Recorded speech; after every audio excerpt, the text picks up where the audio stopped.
what are you fighting for? Because it can't just be this boogeyman of inequality, right? It has to be identifiable in order for you to make it this like dominant part of your personality that a lot of these women do, right? So my question is like, what is the fight at this point, right? Because today's women can vote, we can own property, we can own a business, we can attend college, we can become a doctor or a lawyer or the CEO, we can open a bank account, we can build a career, we can lead a company, we can pursue any professional desire we want. So like, that's like, I guess it's a legitimate question. What is the fight at this point, you know? Because to me, it seems like the boogeyman of inequality or injustice is not there anymore. This like fight the patriarchy. And it's like, what are you even talking about? You know, so to me, it seems like the deeper fight is actually a fight against God's design.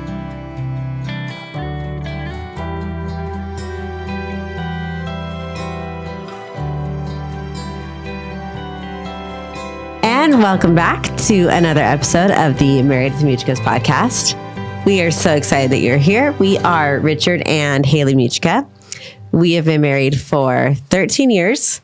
We have 4 kids ranging from 6 to 11. We homeschool. We run a home-based business. We are very beginner homesteaders and all the other fun home things.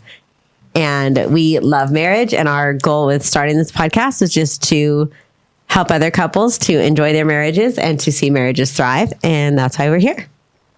So would you consider yourself a trad wife? I actually totally would. So okay. Trad wife. What is that? Yeah. What does that mean? It means traditional wife. Like, that's what it means. That's why it's trad. Yes. Oh, so I would. That makes sense. And so we're going to really kind of dive into that in a little bit. But the trad wife thing is making a huge comeback.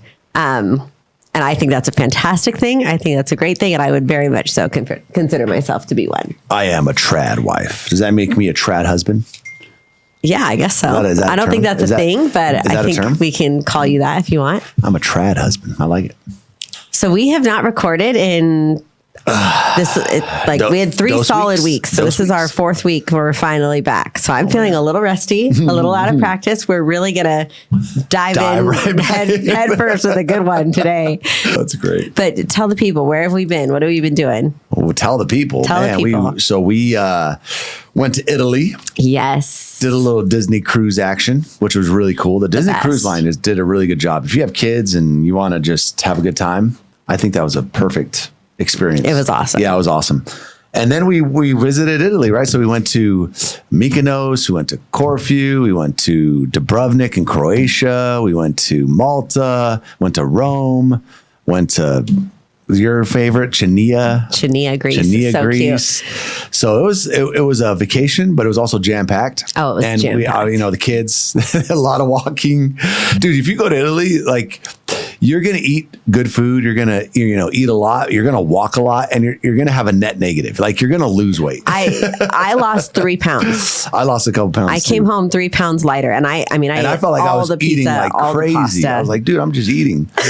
Another thing too is the food is different. Oh, it's so good. It's good. It's fresh. It's just something a little bit better about it. However, it can't be in America, man. Like here, you can get anything you want. Over there, it's like you get pizza and pasta. Yep. For the most part. Yeah. So, but we had the best time. We were there for 2 weeks, and then we've talked to you guys about Megan before. She's our babysitter who watches the kids while we do this. Yeah. And her mom's going through some kind of health issues. So we might be a little sporadic here in the next coming weeks, just while she navigates surgery and recovery and all of that. But we'll be here as often as we can. But today, like Rich said, we are really diving headfirst back in with a good one. We sure are. And I'm just going to preface this by saying, just hear us out. Do some prep. If something kind of rubs you wrong, if something bugs you, that's okay. You can completely disagree with us, but also maybe just hear us out. Maybe. Yeah. I like the saying, what is it? Strong beliefs held loosely. Yes. Is that it? Loosely held? Yes. Strong beliefs loosely held. Yeah. That's a good one. I like that frame. So are you ready to jump into it? Yeah, let's dive in. So what do we got here? How are you going to hit me? So today, the title of today's podcast is What If Culture Lied to Women? Ooh, man. That's our title. That's kind of our premise where we're going to jump off from.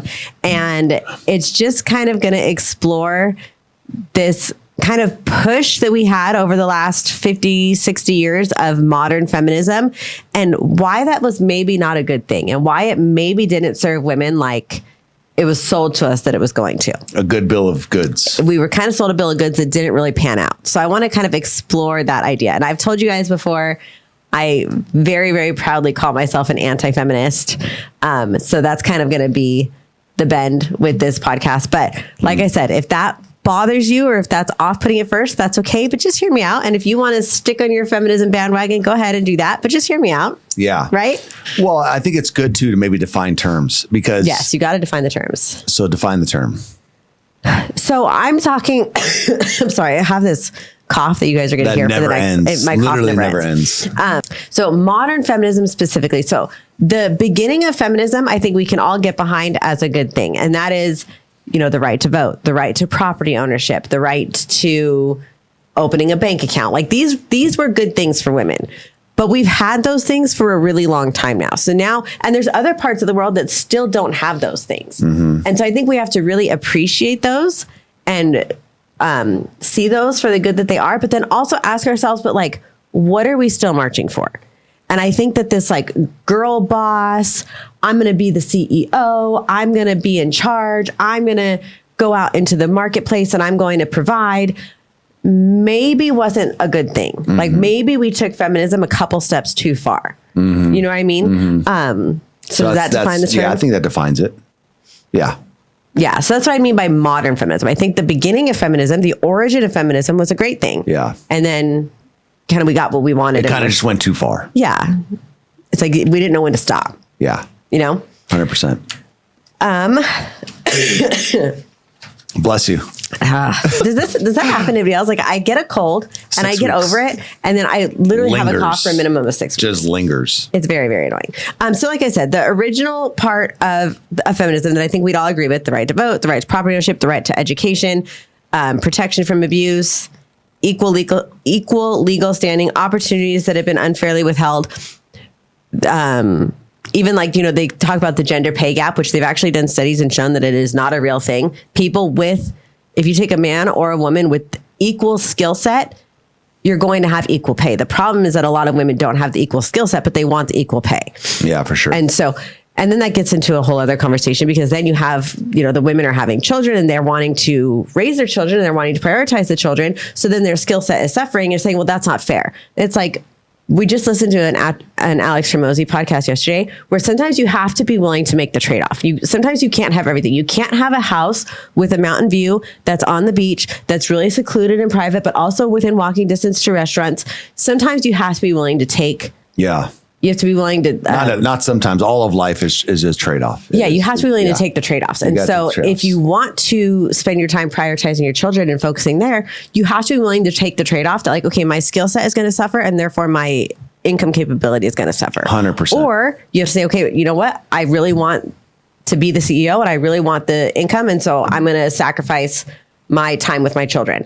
You're free to make that choice, but you have to be willing to make the choice. You know what I'm saying? Yeah, 100%. That's yeah. And so I say all that just to make the point that like this gender pay gap that women like to talk about is not a real thing. It's that women have made, some women have made, I think, the good choice to be with their children and therefore their skill set has suffered. Yeah, 100%. But it's more of a feeling. It's like, I feel this way. But people with the same skill set make the same amount of money. That's my point. It doesn't matter if you're male or female. For sure. Value is value no matter what. Yes. So I think maybe the root of this whole thing is like, we got to this belief that equality, we are all marching for equality. The equality had to mean sameness, that I am not equal to my husband unless I have the same job, the same responsibility, the same expectation as he does. Mm-hmm. And I think that's where we really, really, really went wrong because male and female were created so different, but they have such different, beautiful characteristics that are both so necessary. And this is what I love the most about the male and female duality is that they both reflect God, right? God, when he sent Jesus to earth, he sent Jesus as a man. And he always refers to himself in the male pronoun. So Jesus was a man, but God, when he created Adam and Eve, he created both of them in God's likeness. So both of those things, the male and the female, reflect God's character. So they're both good. So this idea that we have that only the male character is worth value, and so therefore I have to become a man to have value, that's where we really, really went wrong. Mm-hmm. Because then we sacrificed all the things that made women soft and made us nurturing and made us, made women women. We said, oh, no, those aren't as valuable. Those aren't as good. We have to push those aside, and we have to have all these hard charging male characteristics. You know what I mean? 100%. Do you think that a female can be just as happy being a feminist as a traditional? No. Okay. No. Yeah. I really, really don't. And I think that you see that a lot in, I don't know a happy feminist. I don't. Yeah. I guess it also depends on if you define the term happiness. Like, what does that mean? But yeah, I know what you're saying. I don't. And I will admit that I might have a little bit of a caricature in my head of what a feminist is. Yeah. And that's not to say I don't know any in real life, but the ones I know in real life are not happy women. Yeah. That I can say with and I think largely because as soon as you say the word feminist, you automatically put a deficiency in your life, right? It's like, hey, things are not fair. You make yourself a victim. Yeah, it becomes very victim-based. It becomes more of a victim mentality. And studies show over and over and over those that have the most anxiety and fear in their lives are victim-based mentalities where they feel like they don't have as much control over the future as somebody that doesn't have that victim mentality. Mm-hmm. It's like, I'm set in this path and therefore I have to crawl and climb and fight my way out of this. Where it's like, no, there's no prison around you. Like it's just a made up facade. Mm-hmm. And that reduces a lot of people's anxiety in life. But yeah, to your point, I would agree with that. Yeah.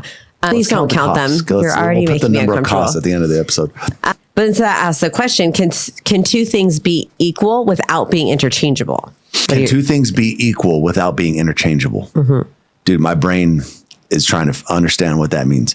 Can two things be equal without being interchangeable? Mm-hmm. What does that? What do you mean by interchangeable? Like, if they're equal, can you just change one for the other? Right. So you and I are equal, right? Yeah. We're equal in value. We're equal in partnership. Yeah. However, we're not interchangeable. I could never be you. Right. And I can't be you. Yeah, 100%. And so we are not interchangeable, but we're still equal. Yeah, that's for sure. And I think that's the place that women have to be willing to sit in, because we don't live in a world that's going to tell you that, hey, staying home and raising your children is a good thing. Nurturing your children is a good thing. Motherhood is good. Homemaking is good. They're going to be like, are you a doormat? What are you doing? You can't be dependent on your husband. Oh my gosh. You have to be, what is the word? Independent. That's the word I was thinking. Like, you've got to be an independent woman. You don't need a man. And I just think that's just ridiculous. Yeah. Well, I could never be you. No. I could never do what you do, the way you do it, especially in the home, the nurturing with the kids. And I don't know how that would work. Yeah. So when did success become redefined as looking like a man? Like, when did we allow that to happen? Is that a rhetorical question? I guess it kind of is rhetorical, but I think it's a good question to ask yourself. It's like, why is that the definition of success that we've all just accepted? Is when you move up the corporate ladder and you make the money. And like, what's funny about that is, like, you're still having to pay somebody else to raise your kids because somebody's got to do it. Kids don't raise themselves, right? Yeah, they don't raise themselves. So now you're just, like, before I became a mom, I was a nanny for a long time. Like, I was paid by a female lawyer to go raise her children. Like, it just was always kind of funny to me because there's still going to be somebody always doing it. It's just you're paying somebody else to do it. From a mathematical standpoint, a lot of times the numbers don't even make sense. It doesn't make sense. So it's like, however, I don't think most people do it from a mathematical. Well, I think they convince themselves they do it from a mathematical standpoint, but it's more so like, I just don't want to be inferior, or it's a feeling of insecurity that they're trying to satisfy. Yeah. And I understand, as a woman, like, you are the weaker vessel, right? So this idea of dependency can kind of feel kind of scary, especially if you don't fully trust your husband, or if he hasn't been fully trustworthy in that he's going to take care of you, he's going to provide you, he's going to protect you. He's not going to withhold money when he's upset with you. You're leaving yourself up. So, like, as much as I'm talking to women about, hey, embrace your femininity and embrace that role, that it's almost a harder job for men of like, hey, you have to be a safe place where your wife can do that. Yeah. Because if they feel like, oh my gosh, if I do something my husband doesn't like, or if I make a wrong step, he's going to shut down the bank account and move the money and I'm going to have nothing. Yeah. Then women have to go and make their own money. You know what I mean? So like marriage is codependency. It is. And so you like, and I understand from a woman's perspective, like, oh, I have to rely on my husband to provide for me. That is scary, right? Like that is feeling vulnerable and you are dependent on that husband. However, that's what makes marriage. And it's no different than me being dependent on you. I'm very dependent on you. Like I could never raise our kids like how you raise our kids. I can never take care of the home like you take care of the home. God forbid something happened to you and now all of a sudden I am like the man doing your job. Could I do it? Yes, but nowhere near as good as you. Same thing for me. If I were to die, could you go out and make money? Yes, probably not like me. Near. However, like that is the trade-offs, right? Yeah, it's a chosen codependency. But this person says women are not weaker. Their role is different and more important. And that's entirely true. And I 100% agree with you, with the only caveat being physically we are weaker, right? Like we are at a physical, like the level of trust you have to have with your husband as a woman is so high because they can hurt you. Like you can't do the same amount of damage that he can. Yeah. So like the level of care a husband has to have and the level of safety a woman has to feel is so high. Yeah. And don't get me wrong. That's what I meant by the woman though can hurt the man big time too. And especially with kids, like where you demonize the husband and now the kids think you are some scary big monster in the house. And I've seen those dynamics play out and that can really hurt, like it's a different hurt, but nonetheless, it is very damaging. Yeah, that's true. And so it can play out both ways. Yeah. But there's like, there's the human compulsion to survival that like, I don't think there's any type of stress like financial stress when you're just like purely from survival standpoint. Well, but I think you think that because you're not a woman and you've never been like physically at. Yeah, for sure. Yeah. Like it's just like the basic needs, right? It's like food and shelter. If you don't have those, like you feel like you might just die. Like, and it's all and again, these are just from my point of view, but you have your thing. Well, I think it's just something that you just like literally can't understand. But like if I'm walking in a parking lot alone, I am hyper aware and like in a way that I don't have to be when I'm with you because it's weird. Men and women have a weird. So Haley asked me the other day in the car. She was like, hey, so if a guy came like up to me, could they really just like take me away without me having like a fighting chance to make it out? And I looked at my wife and I said, babes, look, listen, you're 5 feet. You're 100 pounds or 109, whatever, 9 pounds. If a 250-pound man comes up behind you and takes you, you don't really have a chance. No, there's no chance. My question was, can I make it difficult? Like, if a man came up and tried to take me, which has never happened to me and I'm not really worried about. But it's, like, if I yell loud enough, if I bite, if I'm willing to hit in the groin, like, can I make it difficult or am I literally just like a plucked duckling? That's what I was asking. Yeah. And I still don't really know the answer. Well, you're a plucked duckling. Let's just be honest. Really? I think so. Yes, really? I think so. See, I hate that. I mean, but again, right? Like that's how the world works. Like that is just a true statement, like your genetics, who you are, there's limitations. Well, right. But then I just have to acknowledge like how privileged I am that I chose a man that I don't have that kind of fear with. Cause I could imagine like if you weren't as safe as you are for me as a woman, that would feel so incredibly scary. Like even just you saying, hey, you're a plucked duckling. If you're at a Costco parking lot and someone wants to take you, but like, what if that man's your husband? Thank God mine's not. Yeah. But like, what if it was? I never forget. I saw this guy and he just resonated so well with me. He's like, dude, if you're a dad, he's like, you should look scary. Like, you have to. You have a responsibility. Nobody should want to mess with you and your family. Like that's your job as a guy, And I was like, hey, that resonates with me. Yeah, well, I should look capable. You can't just look capable. You have to be capable. Well, you have to be, but looking capable is sometimes just as good as being capable. Because, that was what like. somebody, I can't remember where I heard this or where I read this, but somebody was interviewing like child predators or something in prison and literally asking like, what would make you choose one kid over another kid? And it was almost always like, if there was a dad around and like, oh yeah. That's always that the was thing. it. That's the thing. Like that's the thing. you know, and that, man. Yeah. Dads have such a huge responsibility. By the way, there. that is a thing in feminism, right? And I don't know the stats because I haven't looked into it, but women are like, men. Now men start disappearing, and what happens? Oh, well, where's the men? Right. Why aren't they stepping up? It's like, well, what happened? They didn't need. Oh my gosh. Men. I'll never forget. I was watching, I'm sure it was an Instagram reel or something, but it was like, sorry for the caricature, but it was like these super liberal women that were like, man, I can't find a good man anywhere. And it's like, well, because you're looking in the wrong pool. Because you live in a pool where you told men to shut up, sit back. This is our domain now. And now you have a bunch of men that won't step up and lead you. It's like, well, yeah, I could have told you that was going to happen. Yeah. You're in the wrong pool. Cried wolf.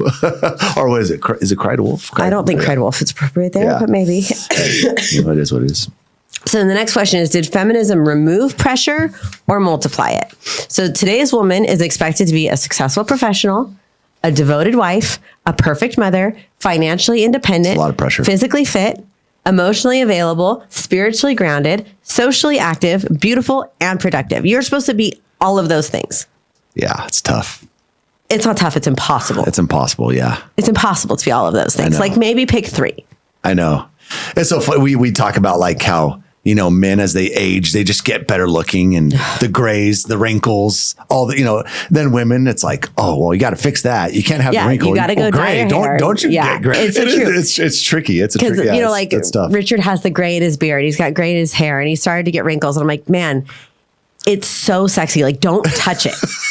Do not touch it. But me, I'm like, man, I've got to go to my Botox appointment, which whatever. And I've got to dye my hair and I've got to get, you know, it's like, it's just so annoying. Sure.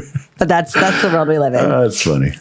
So then with all of those expectations on women, we have to ask ourselves the question, did we actually remove any pressure? Or did we just like simply hand women 2 full-time jobs, 3 full-time jobs and say, here, make it happen? Yeah. You know, and do it perfectly. 100%. And that can create a lot of discontentment in your life. Because you can't do everything, right? You can't. But you're playing this role of, I want to be corporate, independent woman over here, but then you also have this pull to want to take care of maybe a family, and then you have this pull of maybe wanting to take care of a man. But like you're trying to convince yourself of, you know, it's tough, man. It's tough when you go against God's design nature. And don't get me wrong. I mean, I think that God put a design nature, like a nature in women that you just can't get away from. Yes. It's always going to be there. And it is a reflection voids in your heart and your, you know. It is a reflection of God's nature. I think that's what we have to really like internalize and appreciate is like God's desire to take care of us is why we feel that desire to take care of our children. Just like God's desire to protect us is why men have this urge to protect us. Yeah, 100%. We both reflect God's character. There's not one better than the other. There's not one more godly than the other. Yeah. And then this is kind of where you start getting into conspiracy theory territory. But I also think it's really important to note that the whole push for women to get into the marketplace in like the 60s, 70s was sold as, hey, you're going to have 2 incomes. You're going to get way more ahead in your life. You're going to feel way better. You're going to be more successful. You're going to get all these things. You can whatever. But really what it did is it provided a second taxable income for the government, right? Now they just doubled their tax opportunities in a generation. And it gave them way more access to kids because now we have to put them in government school because we're not home anymore to take care of them. So it was a twofold win for the government, but really the family lost. Because really, I mean, if you think about it, price is just skyrocketed, right? We don't make, we're not financially, most of us are not a ton way better off than our grandparents were. Our grandparents could buy a house for $10,000. Yeah, well, there's arguments that it's actually much worse now. Right. Yeah, but that wasn't the way it was sold to us. Price discrepancies, yeah, for sure. So the way it was sold was, hey, you're going to make way more money. That's not what happened. And the government had a huge benefit. So that's just my little rant. My little side Your rant for the day. But then, okay, so then the next question is why and when did marriage become viewed as settling? What do you mean by that? Define that. Oh, geez. Because now culturally, if you listen to culture and if you're not internally motivated on your own, you get this message that like, if you're a wife and you're just a wife and you're just a mom, right? They use that word just, that you're settling. You're not as worthy as these other women. Women are allowed to make choices and women are allowed to have goals and production. But if your goal is to be a stay-at-home wife, then you're messing it up for all of us. And you can't do that. That can't be your choice. Yeah. You know what I mean? Interesting. It's like, when did we allow that to become the expectation? Right. So this idea that, she doesn't need a man is what's celebrated. Those are the women that like we all look to, but I want to be a wife is embarrassing. And you know what I mean? Yeah. Do you think it's still like, where do you think we fall on that spectrum? Do you feel like it's still like that? Do you feel like that is still not the norm and that it's still kind of degraded? Or do you feel like there's a pendulum swinging where it's like becoming more popular to say, hey, that's what I want to be as a wife? I think that overarching culturally, we are still there where it's like, but I do think there's more and more voices like you and I are part of saying like, hey, being married and being a wife and being a mom is a great thing. And I'm so thankful that there's so many voices out there saying that now. But I would say overarching culturally, it's still, I would say feminism has a louder voice. Yeah. Interesting. What do you think? I don't know. Well, I probably would say that only because of the studies of Gen Z women kind of being more liberal, significantly more liberal. Significantly more. And obviously liberal and feminism kind of goes hand in hand. So I'd probably agree with that statement.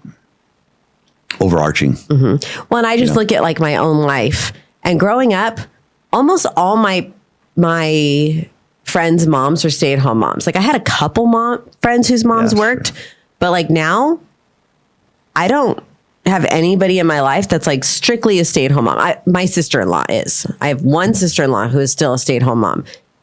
Every other woman I know has chosen to go back to work. And I kind of just ask myself like, man, why? Like, you know? And to me, that's, and like, I run in pretty conservative Christian circles, right? And so that's even my experience in my own life. Yeah, 100%. Now, I guess the question is, can you do both? You and I would have disagreement there. Yeah. Well, because, if you, and again, it's just, you look at the word helper, right? Helping is financially too. And sometimes there is help to be done. It can be. Yeah, it can be. I'm just saying, it's just interesting. It's an interesting concept. It's an interesting question. It is an interesting question. I'd say more often than not, no, I don't think you can do both. Now, can it be done? Possibly, maybe in the right situation, maybe. Yeah. Maybe, but not often. And so I would just rather err on not doing it personally. Yeah, for sure. That's your 66th cough. Stop counting. Okay. What do you think culture teaches women about men that is simply untrue? What do you think culture teaches women about men that is simply untrue? It's hard to say because in some regards it is true. Like if I were to say, oh, all men want is to control their wives, that is true for some men, but it's not true for a lot of men. So I think everything has truth to it. It's just what level of truth does it have? Yeah. And I would say those blanket statements are generally not as true as most people think they are. Right. Yeah, a lot of men probably want to control their wives, but there's a lot of men that don't, that just want to have like a wife as a helper and a partner and a mate. And so I don't know. So it's hard to answer that question, right? Mm-hmm. What is true about men that everything's true in some regard? Well, what do you think about the idea that like, men don't really have feelings? Men are just big and tough and I think it's true for some men. That's not true for anybody. What? What I mean is like, I think there's a lot of men that suppress feelings. Like it's suppressed. Yeah. They still feel them. Doesn't mean they don't have them, but to the outward appearance of society, they would say that man does not have emotion. He just like disregards it and he just doesn't care, But of course that's not true. It's not true. But again, that perception's reality. I'll say that, right? Everybody has emotion, but some people are way better at suppressing emotion than others. But is suppressing emotion a good thing? No, I would say no. Okay, so can you be better at something? But I would say also in some regards, yes. It can be. Like, for example, if somebody like storms into our house, am I going to get all emotions there to help us, right? But if I get too emotional and I get too panicked and I get too worried and I don't do anything, like that is bad. So in that moment, I need to suppress my emotions, because even though I want to just go into a corner and ball up and say, don't shoot me, like I can't do that, right? Yeah. So I have to suppress those emotions. And so suppression can be good. But again, it depends, is the answer. Yeah. Okay. What do you wish more women understood about good men? I think good men have to be cultivated. Okay. How do you cultivate a good man? Follow your playbook. Well, okay. Give us a couple examples. Yeah. Good men have to be cultivated. No different than a good woman, right? Like what makes a good man? There's so many variables. How he was raised, the people that he chooses to hang around, the people that he chooses to listen to, the things that he chooses to do when nobody's looking. Okay, let me pause you for a second. Yeah. So if you're a young girl or you've got a daughter and she's not married yet, but she's looking to make that choice, how do you direct somebody to find a good man? How do you recognize a good man? There's a lot of variables, but like number one is look at the 5 closest people to him. That will tell you a lot about that dude, right? If you're like, oh, his best friend is a good man, oh, you probably have a winner, But if you're like, dude, okay, I think he's a good man, but his best friend is not a good dude, I would be very cautious of that, because like attracts like, and that is always true. That's a good scenario. Number 2 is like, how does he treat people that have nothing to give him, right? The server comes up and drops his plate, and does he say thank you? Does he tip well?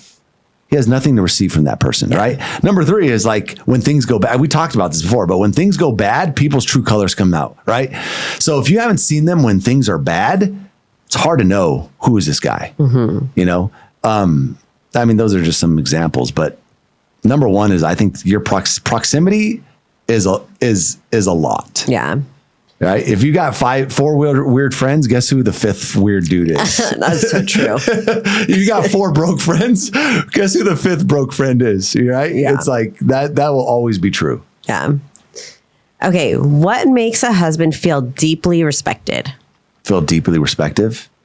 Why are you saying just purely from a spouse? Yes. A husband specifically, not just a man. Well, what I would say for me, what makes me feel respected is, it's a good question. I don't know. I'd have to think about it. Just something. I mean, you showing me respect is what makes me feel respected. But what does that look like? I mean, there's a lot of variables to respect. It's like, you don't break your promises. You show gratitude towards me. You give me words of affirmation. You don't belittle me in front of other people. You don't talk behind my back. You don't tell secrets to other people that I've told you. Like, there's so many different little things that go into being respected that it's a blanket statement, right? It's like, oh, I want to be courageous. Well, what does that mean? There's so many things that go into courage. Yeah, but the question is, what makes a husband feel deeply respected? So what are those little things? It's all those things combined. It's don't talk behind my back, show me appreciation, give me gratitude, tell me that you respect me. Like there's all these things combined. Like, and for example, actually what I would really say is that you can do 4 things, but if you talk behind my back, I wouldn't feel respected. Right. So it's like, it's kind of like your reputation. You can be good for 30 years of your life and then have one bad moment and your reputation can be ruined. Same thing for your respect in marriage. Like, you could show me affirmation. You could give me love. You can give me sex. You can tell me how great I am, but then you can tell lies and gossip behind my back. And it's like, no. Even though you did those other 4 great, that one. Okay. So maybe that's like gone, the biggest one. I'm just saying, for an example. So. Okay. Yeah. How does a wife create emotional safety for her husband? I would say knowing that I can trust you 100% in every scenario. And what I mean by trust you is that, like, if I tell you something and I say, babes, I'm going to tell you something, but like, this can't escape this conversation. Like, knowing with absolute certainty that will never happen. Like those words would never escape that conversation. Like that's just an example. But what was that? What was the question? How can a wife provide emotional safety for her husband? Yeah. 100% like trust. Knowing in every scenario you have my back and you want what's best for me in all situations, and me knowing that, and I think like that's powerful, man. If I know that you always want what's best for me, regardless of where you're at in life, it's hard to beat that. Okay. This is your last question from your perspective. Yeah. What have you seen in our marriage that has made the biggest difference? Belief in me, your belief in me. That's made the biggest difference for me. Okay. So in the podcast we listened to yesterday, Alex Hormozy said something about all men, and he acknowledged he was generalizing, but he said all men want a woman who believes in him more than he believes in himself. Yeah, that's what I had. That resonated with you? That resonated big time. Okay. 100%. Yeah. And I think at some point in a man's journey, you got to borrow belief from somewhere. Because a lot of times you don't believe you can do it. So like, if you don't believe you can do it, you're never going to do it. So then what do you do if you don't believe? Well, you borrow somebody else's belief, right? And you might have to borrow it for a year or 2 years, but eventually obviously the holy grail is you believe in yourself. Right. But sometimes it just takes a while. It takes some time to get there. Yeah, it takes some time to get there. So like I could borrow your belief and you've got to like stack wins before you can get there, I think. Oh yeah, 100%. Yeah, there's no doubt about it. Yeah. Yeah. Okay. And it's so funny, like every great journey across the board that I've ever heard, right? Every great journey, whether it's somebody conquering a business, conquering a marriage, conquering a mountain, like there's always a turning point of belief where it's like, I didn't think I could have this incredible marriage until X. Maybe it's like until I heard this podcast and it rewired my thinking. And I'm like, oh, you know what? Actually, we could do that. Or I never thought I could build this business until I met Harry. And Harry said, dude, he gave me his journey. And I was like, oh, well, if Harry can do it, I can do it. Right. Like there's always a peak pinnacle moment in every success story of belief, like across the board. And so I had it. You've probably had it. Everybody's had it that has accomplished anything. And so that belief is so important. Yeah. Yeah. Especially in marriage. Like you have to wake up with belief that, oh, I can have a great marriage. Like you have to truly believe that in order to have that. And so it's interesting. Yeah. That was interesting. That was insightful. Okay. So then my last question would be like, so for women who like would still consider themselves a feminist today, right? My question would be like, okay, so what are you fighting for? Because it can't just be this boogeyman of inequality, right? It has to be identifiable in order for you to make it this like dominant part of your personality that a lot of these women do, right? So my question is like, what is the fight at this point, right? Because today's women can vote, we can own property, we can own a business, we can attend college, we can become a doctor or a lawyer or the CEO, we can open a bank account, we can build a career, we can lead a company, we can pursue any professional desire we want. So like, that's like, I guess it's a legitimate question. What is the fight at this point, Because to me, it seems like the boogeyman of inequality or injustice is not there anymore. This like fight the patriarchy. And it's like, what are you even talking about? So to me, it seems like the deeper fight is actually a fight against God's design and not actually any real thing beyond like biology, which you can fight it all you want, but it is what it is. So like that would be my question is like, what is the fight anymore? And I've just known in my own life. So I've told you guys before, I read this book called Captivating. And thankfully I was very fortunate to have read it very, very early in my life. I read it when I was 15. And up until that point in my life, I really, really was bought on this lie that I had to be like a man to have value and that I had to push hard and charge hard. And it literally was reading that book that completely changed my brain of like the value that women had just strictly in being women and in what our femininity and our softness and our warmth brings to the world and how that's a good thing. So I would highly, highly encourage anybody to read that book. But my point there is like having this realization that maybe this hard charging, being the CEO, being aggressive isn't what's going to bring you the most value or the most peace in your life. Maybe it's raising your children. Maybe it's taking care of your home. Maybe it's supporting your husband. Like maybe that is where the value is. And you've just been looking for it somewhere else and come up empty handed because it's just not there. Yeah. You know?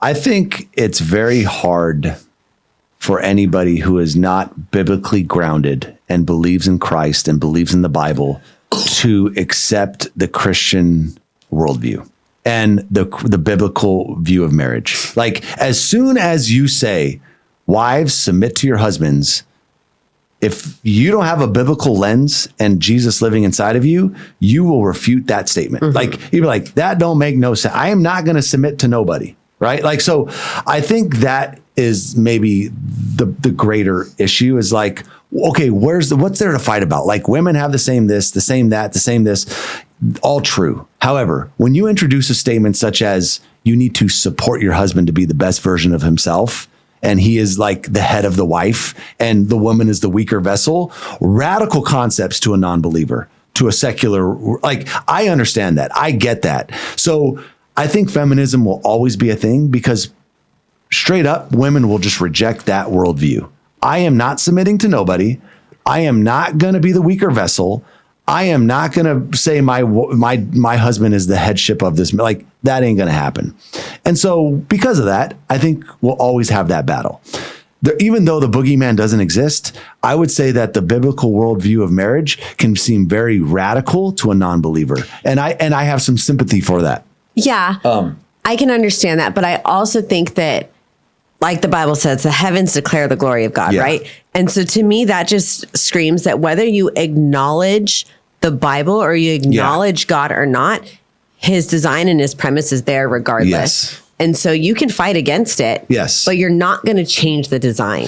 You're never going to find fulfillment. Well, you're never going to find that true peace that comes with following God's design. That's what I was going to say is that you can fight it and I understand it and I have some sympathy for it. However, at the end of the day, when you go to lay your head down at night and you're ridden with some type of void and anxiety and you're trying to figure out, like you're always chasing this next thing thinking this is going to fill the void. That's going to fill the void.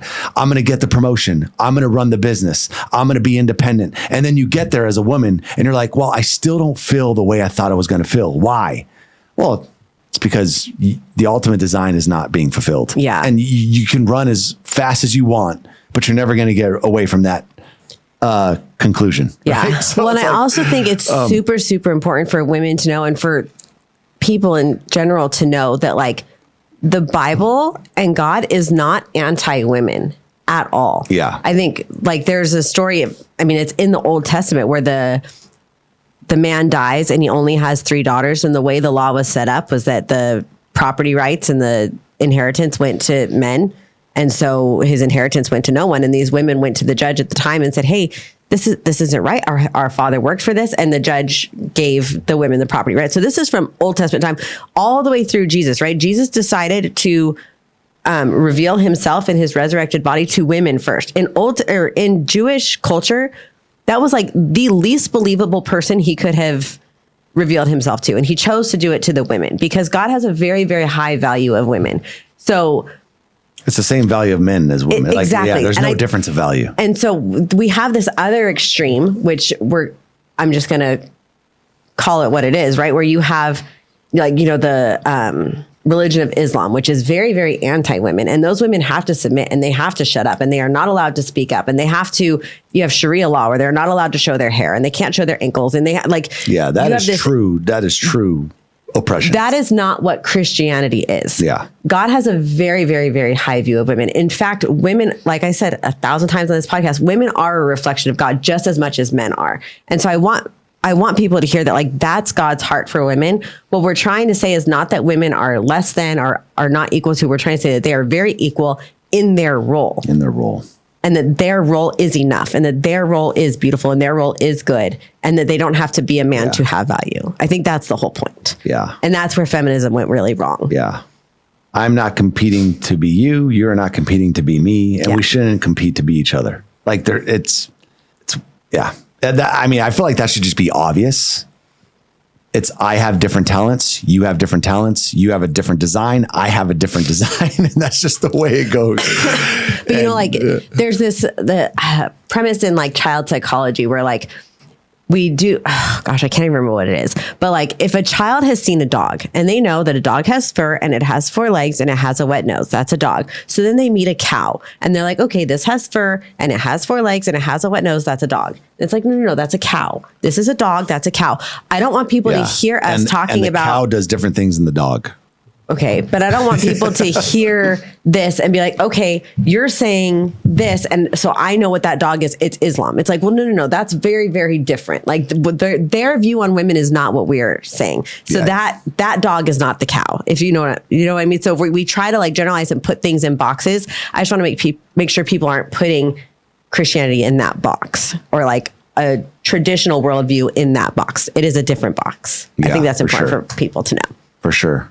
And, in some regard, I think almost sometimes husbands can push women towards feminism, and they don't do it and they wouldn't say that out loud. Like, I don't want my wife to be a feminist, but like, for example, it's like, no, you ain't going to stay home. Yeah. Like, you're going to go to work. Like, we need to pay bills.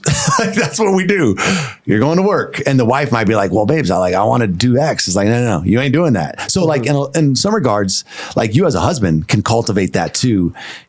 Or they can do it in the opposite. If they're like, well, no, you're going to shut up and you're going to stay home and you're going to have my meals cooked for me and you're going to rub my feet when I get home. And I'm like, screw that. I ain't doing any of that. I'm going to work. You can do the opposite for sure. So it takes so much love and respect and gentleness on both parts. Yeah. So I think husbands have to take responsibility too, right? For that whole narrative, because in some regards, like to your point, there is a lot of men that probably took it too far, and women had those experiences, and from those experiences started getting more feminine. It was a wave for sure. It was a wave. So everybody's got to own their part. But at the end of the day, I think life's just a lot better if you just follow God's design and do it that way, right?